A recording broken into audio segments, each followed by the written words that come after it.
GM news मध्ये तुम्हा सर्वांचं मनापासून स्वागत। मधुमेह हा आजार सुद्धा ऐकला तरी आपल्या अंगाचा थरकाप उडतो। मधुमेहाला घाबरणारे अनेक लोक आपण बघितलेले आहेत। मधुमेहाविषयी गैरसमज सुद्धा आपल्या मनामध्ये अनेक आहेत, पण हेच गैरसमज आज आपण दूर करणार आहोत। कशामुळे मधुमेह होतो, मधुमेह जर झाला तर आपण काय काळजी घ्यावी आणि त्याच्यावरती उपचार कसे मिळवावे ही सुद्धा चर्चा आज आपण करणार आहोत।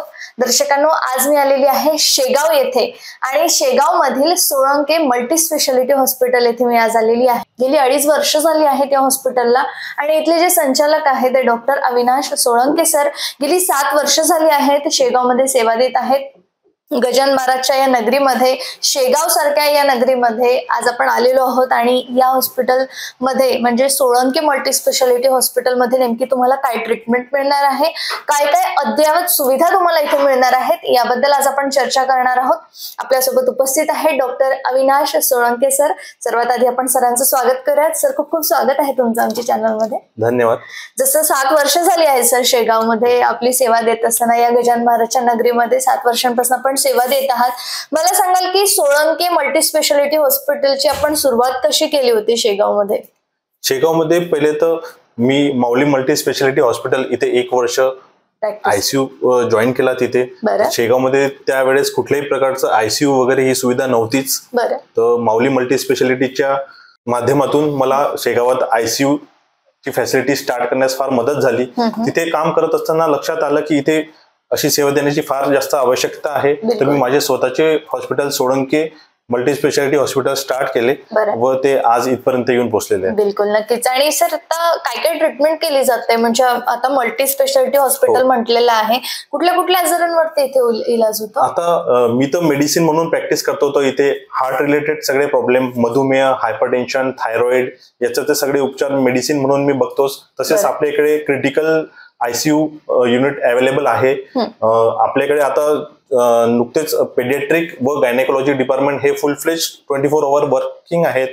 सोबतच आपल्या इथे आता भरपूर सर्जरी सुद्धा चालू झालेल्या आहेत। तर जनरल सर्जरीचे युनिट सुद्धा चालू आहेत व ऑर्थो केअर युनिट सुद्धा चालू आहेत। आपल्या इथे trauma care, ortho, paediatric, gynaec अशा सगळ्या प्रकारच्या सुविधा सध्या अवेलेबल आहे। बिलकुल सर, आता ऍडव्हान्स झालेला आहे, जग खूप पुढे जात आहे आणि नवीन नवीन गोष्टी त्याच्यामध्ये ऍड होत आहेत।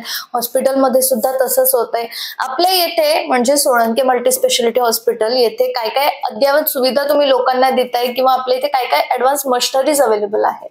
आपल्या इकडे आता सध्या ऍज अ मेडिसिन मी 2D इको ही नवीनच सेवा पण सुरू केलेली आहे।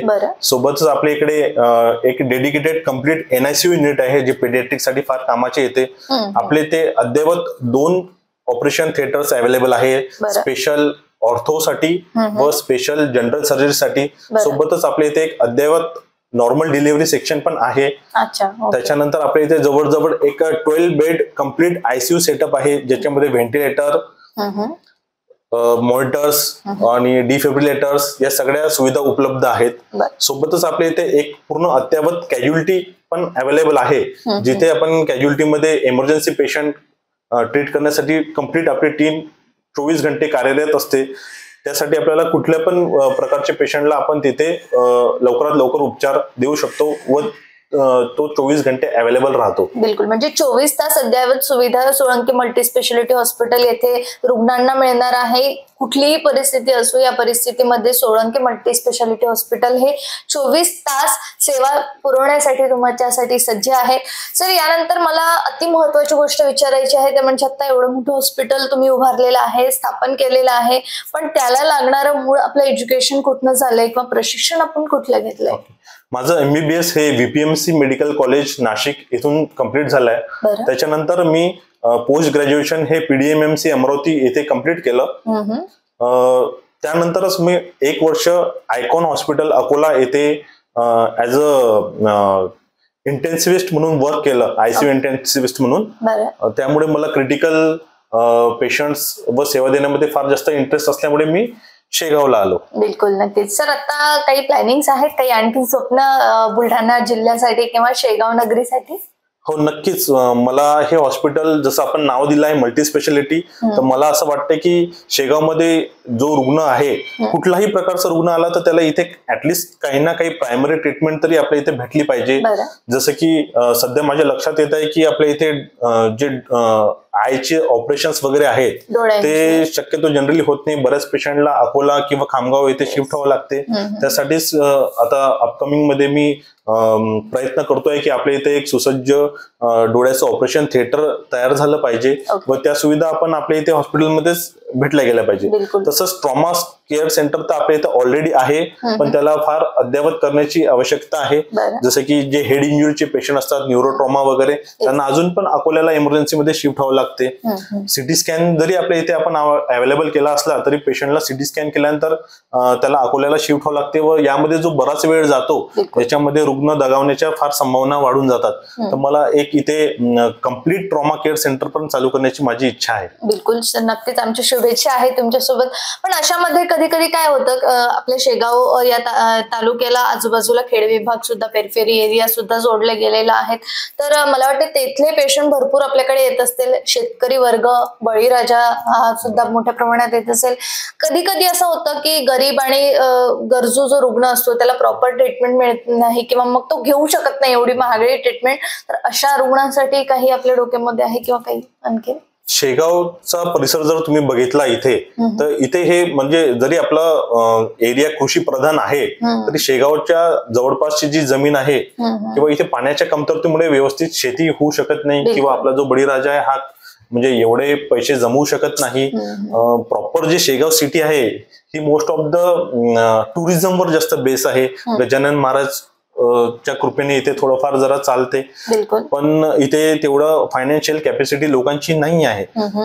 सोळंकी हॉस्पिटल स्टार्टिंग पासूनच या गोष्टीला जाणून आहे व आपण कुठल्याही रुग्णाला म्हणजे एकदम अल्प दरातच ट्रीटमेंट देण्याची प्रयत्न करतो. इव्हन कोरोनामध्ये पण आम्ही बऱ्याच पेशंटला मोफतमध्ये उपचार केले. आमच्याकडून जेवढं होऊ शकेल तेवढं आम्ही त्यांना मदत केली. काही काही रुग्णांना फक्त औषध त्यांनी घेतल्यानंतर आम्ही हॉस्पिटलमध्ये कम्प्लीट मोफत उपचार दिले. तर हे प्रयत्न आमचे सतत चालूच आहे. तरी पण बऱ्याच ठिकाणी आपल्याला या गोष्टींना पूर्णपणे मदत करता येत नाही. त्यासाठी आम्ही इथे प्रयत्न करतोय की लवकरच इथे MGPGY योजना वगैरे सुरू झाली पाहिजे व त्यासाठी आम्ही प्रयत्नशील आहोत. तसेच आपण इथे कॅशलेस सुविधा पण अवेलेबल केलेल्या आहेत रुग्णांसाठी, जेणेकरून ज्यांनी इन्शुरन्स वगैरे अवेलेबल करून घेतले तर त्यांना इथे पूर्णपणे कॅशलेस सुविधा उपलब्ध झाल्या पाहिजे. बिलकुल, नक्कीच. आणि जेणेकरून मग ते गरीब रुग्ण सुद्धा या सगळ्या गोष्टींचा लाभ घेऊ शकतील अल्प दरामध्ये.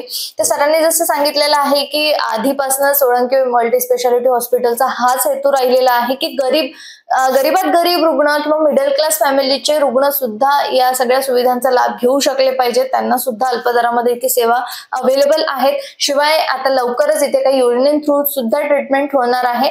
सर, आता चर्चेला आपण थोडंसं वेगळं वळण देऊयात. मला मधुमेहा संबंधित भरपूर काही प्रश्न विचारायचे. जसं मी सुरुवातीला सांगितलेलं आहे, मधुमेहाबद्दल गैरसमज लोकांच्या मनामध्ये भरपूर आहेत, पण मधुमेहाची व्याख्याच आजपर्यंत स्पष्ट झालेली नाहीये. मधुमेह म्हणजे नेमकं काय आहे हेच लोकांना माहिती नाहीये. तर आपण प्लीज सांगा. मी 8 वर्षापासून प्रॅक्टिस करतो आहे व जेव्हा मी इथे आलो तेव्हा मला लक्षात आलं की जे आपण डायबिटीजवर, मधुमेह ज्याला म्हणतोय आपण डायबिटीज, लोकांना फार जास्त गैरसमज आहे. लोकांना त्याची म्हणजे माहितच नाही. लोकांना असं वाटतं की गोड खाल्लं म्हणजे आपल्याला शुगर होईल किंवा मधु होईल असं होते. तर असं काही नसते. बॉडीमध्ये जे आपलं हॉर्मोन असते इन्सुलिन, हे हॉर्मोन आपल्या बॉडीमध्ये जे ग्लुकोज लेवल असते ज्याला आपण शुगर म्हणतो, हे कंट्रोल करण्याचं काम असते. ग्लुकोज जे आहे हे आपलं एक बॉडी फ्लुएलच आहे, म्हणजे इंधनाचं काम करते ते आपल्या शरीरासाठी. ग्लुकोजनीच आपण जे काही फंक्शनिंग करतो आहे त्याचं शेवटी म्हणजे एक पेट्रोल सारखं काम करते ते आपल्या गाडीमध्ये. ठीक आहे, तर त्याची आवश्यकता फार असते आपल्याला, पण ते कंट्रोलमध्ये ठेवण्याचं काम हे इन्सुलिन करत असते. जेव्हा हे इन्सुलिन एक तर शरीरामध्ये आपल्या कमी प्रमाणात बनायला लागते काही कारणास्तव, तेव्हा शुगर वाढून जाते लेवल बॉडीमध्ये. किंवा एखाद्या वेळेस असं होते की बॉडीमध्ये जे सेल्स आहेत ते इन्सुलिनला रिएक्ट करत नाही प्रॉपर, म्हणजे रेजिस्टन्स डेव्हलप करतात. अशा वेळेस पण शुगर होते. तर शुगर होण्याचे म्हणजे मेन त्याच्या मागचं कारण हे आहे ना की गोड खाणे. बरं, तर आता सरांनी जे सांगितलेलं आहे की मधुमेह म्हणजे नेमका काय आहे. बऱ्याच लोकांना असं वाटतं की नुसतं आपण गोड खाल्लं तर आपला मधुमेह वाढून जाईल. सर, अनेकदा बऱ्याचशा ज्या महिला आहेत त्यांना उपाशी राहण्याची किंवा मग उपवास करण्याची खूप सवय लागलेली असते किंवा उपवास करावासा वाटतो, तर उपाशी राहिल्याने पण शुगर वाढते कसं काही आहे? नाही, असं काही नाही आहे. उपाशी राहिल्याने शुगर वगैरे वाढत नाही, पण ज्यांना शुगर आहे त्यांनी उपवास नाही करायला पाहिजे असं आम्ही रुग्णांना सांगत असतो. कारण त्यांची शुगर लेवल बॉडीमध्ये एक प्रकारे विशिष्ट प्रकारे मेंटेन झाली पाहिजे. हे त्याच्यासाठी ज्या पेशंटला शुगर आहे त्यांना आपण उपवास करण्यास मनाई करत असतो. पण उपवास जरी करायचे असले तरी ते एका योग्य पद्धतीने झाले पाहिजे. जसं की आपल्या इकडे उपवास पकडले जातात, त्यामध्ये लोक फार तेलकट पदार्थ वगैरे खातात, गोड पदार्थ वगैरे खातात. तर ही गोष्ट चांगली नाही आहे. पण असं काही नाही आहे की उपवासाने शुगर होते.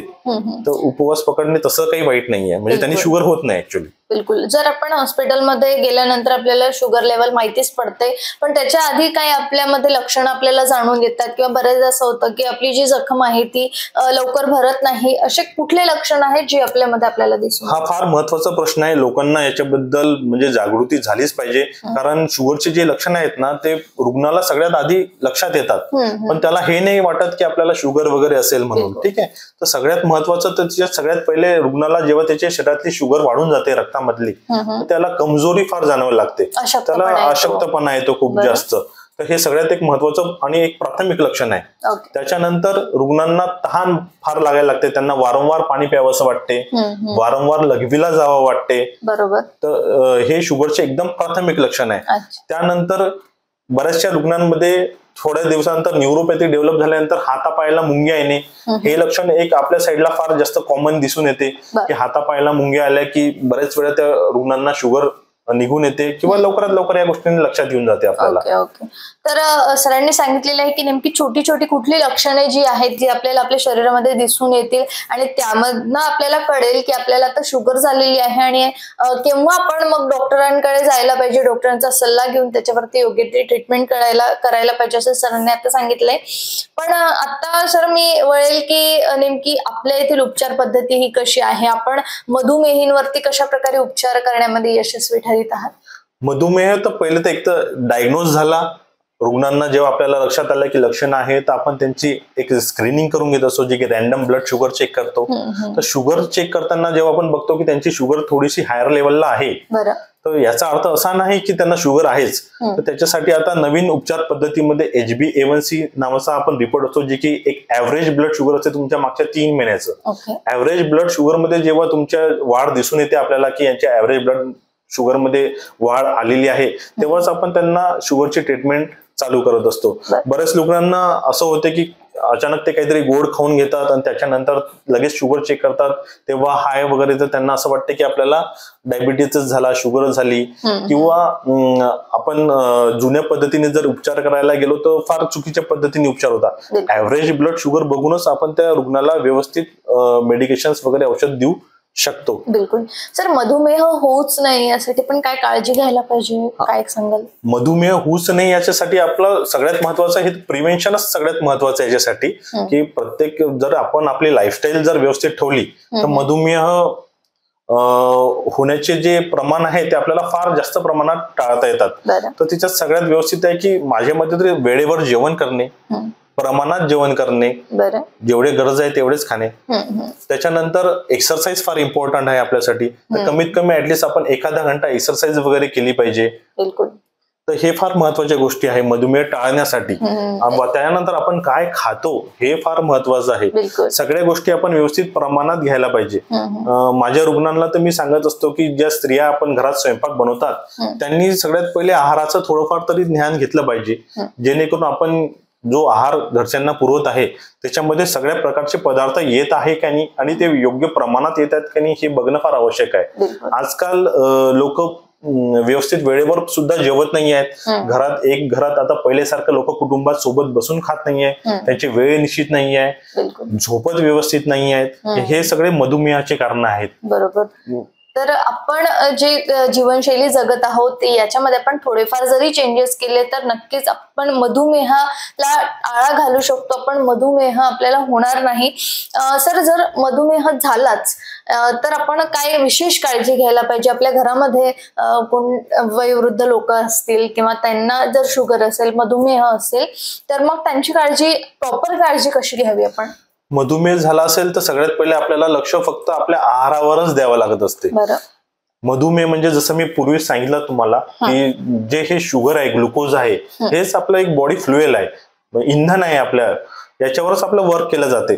तर हे आपल्याला कंट्रोलमध्ये ठेवायचं आहे. मधुमेह रुग्णांमध्ये ऍक्च्युली होते काय की एक तर ते प्रमाण जे आहे त्यांचं शुगरचं म्हणजे ग्लुकोजचं ते बॉडी त्यांची प्रॉपर युटिलाइज नाही करू शकत, म्हणजे वापर त्याचा तो योग्य प्रकारे करू शकत नाही. त्याच्यामुळे रक्तात त्याची फार जास्त वाढ होऊन जाते. तर ते प्रॉपर युटिलाइज करण्यासाठी तर आपण दोन गोष्टी करू शकतो.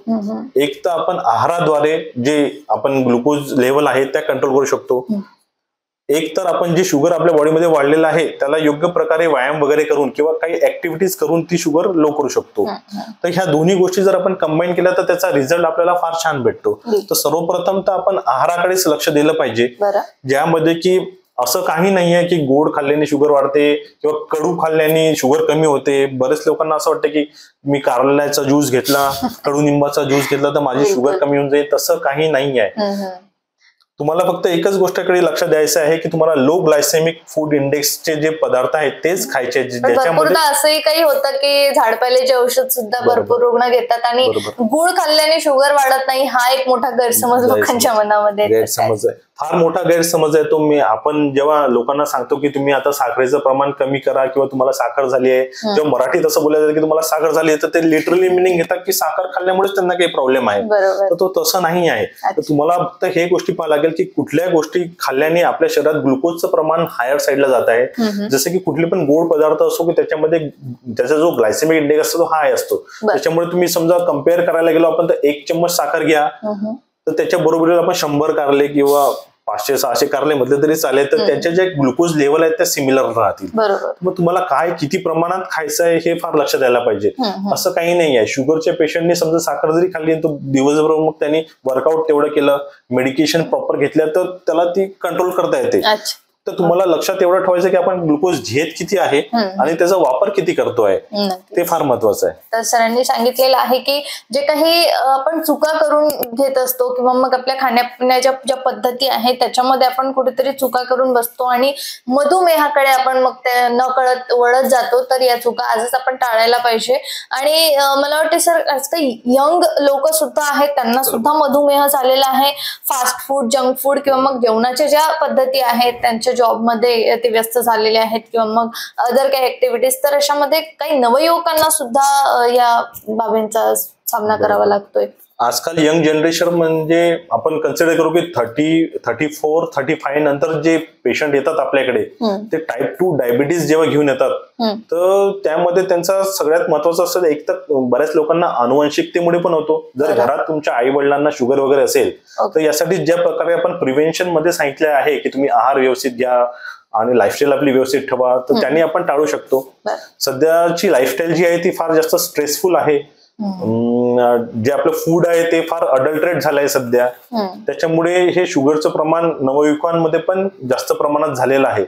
परंतु लक्षात असं येते की जेव्हा त्या लोकांना माहित पडते की आपल्याला शुगर आहे तर बरेचसे लोक इग्नोर करतात त्याला की एक कुठला तरी त्यांना एक इगो प्रॉब्लेम वगैरे की असतो की मला शुगर कसं काय होऊ शकते. तर स्टार्टिंगला त्या पद्धतीने बरोबर तर ते त्याच्यामुळे ते लोक बरेच इग्नोर करतात आणि त्यानंतर जेव्हा कॉम्प्लिकेशन त्यांना डेव्हलप होतो किंवा डायबेटिक केटोएसिडोसिस मध्ये जातात म्हणजे शुगर शरीरात फार प्रमाणात वाढली की त्याचं पॉइझन तयार होते. त्या टायमाला ते ऍडमिट झाल्यानंतर मग ते प्रॉपर ट्रीटमेंट घ्यायला लागतात. असे बरेचसे रुग्ण आढळतात. बरोबर, नक्कीच. सर, आम्ही असं ऐकलंय की मॅम पण तुमच्या सोबतीला आहेत. मॅम सुद्धा इथे प्रॅक्टिस करीत आहेत ऍज अ डेंटिस्ट म्हणून, दंतरोग तज्ञ म्हणून मॅम सुद्धा आपण प्रॅक्टिस करतायत. तर डेंटिस्टशी रिलेटेड आणखीन काय सुविधा मॅम देत आहेत आणि मॅम बद्दलही थोडंसं आम्हाला सांगा. मॅडम माझ्यासोबत आता गेल्या 2.5 वर्षापासून जे इथे नवीन हॉस्पिटल झालंय आपलं तिथे वर्क करत आहे. मॅडमचं आपण एक डेंटल युनिट कम्प्लीट स्टार्ट केलेलं आहे. तिथे आपण रुग्णांना फ्री चेकअप देतो आहे. एक सेवा आपल्या हातातून झाली पाहिजे त्या हिशोबाने मॅडम कम्प्लीट डेंटल चेकअप हे फ्री देत आहेत. ओके, टोटली फ्री मध्ये डेंटल चेकअप आहे आपल्या इथे. त्याच्यानंतर बाकीचे जे ऑपरेटिव्ह प्रोसिजर्स आहे त्याच्यामध्ये समजा रूट कॅनल झालं, तुमचं टूथ एक्स्ट्रॅक्शन वगैरे झालं, तर ह्या सुविधा आपल्या इथे उपलब्ध आहेत. अच्छा, म्हणजे दंतरोगाशी रिलेटेड म्हणजे दातांशी रिलेटेड कुठल्याही जरी तुम्हाला समस्या असतील तर इथे टोटली फ्री मध्ये म्हणजे तुमच्या इथे ट्रीटमेंट होणार आहे. जर तुम्ही इथे आलात आणि जर तुमच्या दातामध्ये काही दुखापत असेल किंवा काही तुम्हाला कीड लागलेली असेल तर टोटली फ्री मध्ये तुमचा इथे इलाज होणार आहे. तर सर, आमच्या माहितीनुसार तुम्ही IMA चे सेक्रेटरी सुद्धा आहात आणि सेक्रेटरी या पदावरती तुम्ही खूप छान प्रकारे आपलं कार्य पार पाडत आहात. याबद्दल आणि आणखीन कुठले पद आपल्या जवळ आहेत, आणखीन कुठल्या पदांवरती तुम्ही कार्यभार सांभाळत आहात त्याही बद्दल मला जाणून घ्यायचंय. फार कमी वेळेत मला आता म्हणजे फार ऍक्च्युली अल्प वयातच म्हणता येईल मला. तर इथे IMA ला सेक्रेटरी हे एक पद भेटलेलं आहे. बरं. त्याद्वारे पण आम्ही फार वर्किंग करतो आहे. IMA मध्ये आम्ही बरेचसे प्रोग्राम घेतो आहे ज्याच्याद्वारे म्हणजे आम्ही एक प्रकारचं सोशल वर्क करतो आहे. त्यानंतर नुकतंच मी जायंट्स क्लबला ऍज अ व्हाईस प्रेसिडेंट म्हणून पण वर्क करतो आहे. म्हणजे जी की माझी इच्छा आहे की एक सोशल वर्क पण आपल्या हातातून घडावं, तर एक जायंट्स क्लब झाला किंवा एक IMA सेक्रेटरी पद झालं, या पदांद्वारे मी पण एक थोडंफार सोशल वर्क करण्याची जी माझी इच्छा आहे ती पूर्ण करतो आहे. बिलकुल, म्हणजे एक समाजसेवा सुद्धा आपल्या हातून घडेल ही एवढी मोठी समाजसेवा तर आपण करतच आहे. शिवाय मग IMA माध्यमातून सुद्धा तुम्ही भरपूर अशा काही सोशल ऍक्टिव्हिटीज सुद्धा राबवित असतात. सर, आणखीनही अनेक दर्शक आपल्याला GM न्यूजच्या माध्यमातून बघत आहेत, अनेक महिला, पुरुष, नवयुवक सुद्धा बघत आहेत. काय संदेश द्याल किंवा काय मेसेज असेल तुमचा जर डॉक्टर म्हणून? ऍज अ डॉक्टर म्हणून माझा हाच मेसेज आहे की सध्या जे आपले आता आपण फक्त मधुमेह हा एक टॉपिक घेतला, त्याच्यानंतर आपल्याकडे हायपरटेन्शन आहे, थायरॉइड आहे किंवा इतरही पण काही बिमाऱ्या आहेत. जसं की आजकाल OPD मध्ये हे पाहण्यात जास्त येत आहे की लोकांना जे येतात त्यांना मानसिक बिमारीचं जास्त प्रमाण वाढलेलं आहे आपल्या इकडे, जे की लोकांना लवकर समजत नाही की नेमका काय त्रास झालेला आहे. ते बरेच हॉस्पिटलमध्ये येताना बरेच वेगवेगळ्या प्रकारचे आपल्याला त्रास सांगतात की मला असं आहे तसं आहे. चेक केल्यावर लक्षात येते की त्यांना काहीच नाही आहे, एक मानसिक आजार झालेला आहे लोकांना. तो फक्त त्यांना आपल्याला दुरुस्त करायसाठी आपण आपली एक लाईफस्टाईल जी आहे प्रॉपर ती मेंटेन करायला पाहिजे.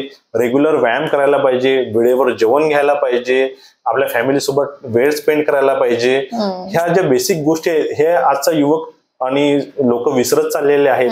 आणि जे एक मी पहिले पण सांगितलं की महिलांनी माझ्या मते एक आहाराचा एक छोटा मोठा कोर्सच काही करून घ्यायला पाहिजे, जेणेकरून एकदा आहार बरोबर झाला तर बाकीच्या पण सगळ्या गोष्टी घरात सगळ्या व्यवस्थितच होतील असं मला वाटतं. मला वाटतं सर, आता तणावाबद्दल तुम्ही अति महत्वाचं सांगितलेलं आहे. तणावामुळेच हे सगळे आजार आपल्याला चढलेले आहेत मला असं वाटते. बरोबर. तर तणाव जर आपण कमी केला किंवा सरांनी जे छोट्या छोट्या गोष्टी सांगितलेल्या आपण थोडा वेळ का होईना आपल्या फॅमिली सोबत वेळ टाइम स्पेंड करायला पाहिजे किंवा आपली ज्याच्यामध्ये आवड निवड आहे, आपल्याला ज्या गोष्टी करायला आवडतात आपण त्या ज्या गोष्टी केल्या तर नक्कीच आपला तणाव कमी होईल आणि हे सगळे आजार आपल्याला होणारच नाही किंवा आपण त्याच्यापासून दूर राहू.